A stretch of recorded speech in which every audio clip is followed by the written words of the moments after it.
In today's video, I'm going to teach you how to use Elementor display conditions to hide sections, columns, or widgets. We'll walk through this process step by step inside WordPress, so you can control exactly what shows up on desktop, tablet, and mobile views. This is especially useful when you want to simplify your layout on smaller screens, or show different designs depending on the device your visitors are using. First, log into your WordPress dashboard.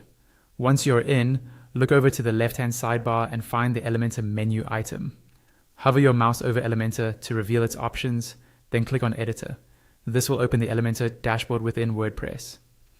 At the top right of this dashboard, click on Edit Site. This takes you into the main visual editor where you can work on your website layout.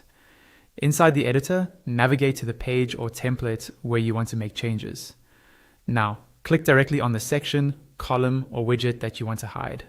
For example, this could be a hero section, a specific column in a multi-column layout, or a single button widget. As soon as you select it, you'll see its settings panel appear on the left sidebar.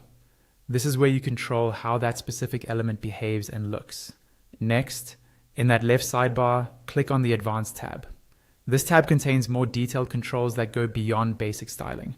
Scroll down within the Advanced tab until you find the option called Responsiveness. Click on Responsiveness to expand it. Here you'll see switches or checkboxes that allow you to hide the selected element on specific devices. You can choose to hide it on desktop, on tablet portrait, or on mobile portrait. You're not limited to just one.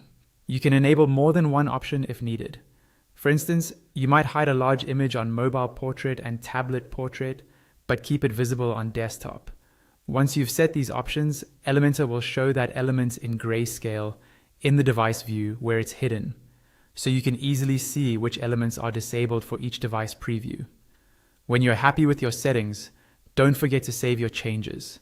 Go to the top right of the editor and click Update if you're editing an existing page or template, or Publish if this is something new.